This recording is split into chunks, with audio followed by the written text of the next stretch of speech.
జనరల్గా ఐఏఎస్సిఆర్కి సంబంధించిన హిస్టరీ ఏదైతే ఉంటుందో ఎప్పుడెప్పుడు స్థాపించారు ఏంటనేది నేను వేరే వీడియోలో చెప్పాను. దయచేసి ఎవరైనా వినకపోతే ఆ వీడియో వినండి. లాస్ట్ ఇయర్ చెప్పాను నేను మొత్తం కంప్లీట్ స్టోరీ. సో నేను ఇంకా ఆ డీటెయిల్స్లో నేను వెళ్ళదలుచుకోవట్లేదు. ఆల్రెడీ ఆ వీడియో వినకపోతే దయచేసి దాన్ని కనెక్ట్ చేసుకోండి.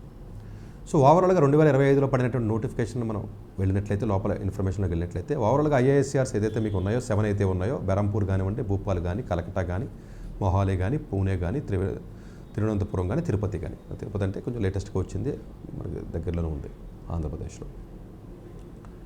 వీటిలన్నింటికి సంబంధించినటువంటిది సైన్స్ రీసెర్చ్కి సంబంధించిన ఇన్స్టిట్యూట్స్ వీటిని స్థాపించడం జరిగింది. నెమ్మదిగా చాలా ప్రాచుర్యం పొందుతున్నాయి, చాలా పాపులారిటీ పెరుగుతుంది. ఇంటర్నేషనల్గా కూడా నెమ్మదిగా కొంత రెప్యుటేషన్ పెరుగుతుంది. ఇప్పుడు త్రిబుల్ చూస్తే మీరు 25 ఏళ్ల క్రితం పెట్టాం మనం. ఆ 25 ఏళ్ల క్రితం పెట్టిన త్రిబుల్ నెమ్మదిగా పాపులారిటీ వచ్చి కొంచెం స్టెబిలైజ్ అవుతున్నాయండి ఇప్పుడు. అట్లాగే ఐఏఎస్సిఆర్స్ కూడా ఇప్పుడు స్టెబిలైజ్ అవుతున్నాయి. బట్ ఎక్స్క్లూసివ్గా సైన్స్ ఇన్స్టిట్యూట్స్ కూడా పెడితే బాగుంటుందనే ఉద్దేశంతో ముందుగానే ఆలోచించి పెట్టడం అనేది డెఫినెట్గా ఇది మంచి పరిణామం.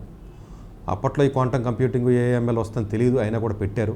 బట్ నిజంగా ఇప్పుడున్నటువంటి కోవిడ్ తర్వాత ఉన్నటువంటి సబ్జెక్ట్స్లో చూసుకున్నట్లయితే most demanding and most competitive fields అమెరికాలో కూడా కంప్యూటర్ సైన్స్ తర్వాత మ్యాథ్స్, ఫిజిక్సే అని చెప్పుకోవచ్చు మనం. డేటా సైన్స్, మ్యాథ్స్, ఫిజిక్స్ ఇవన్నీ కూడా.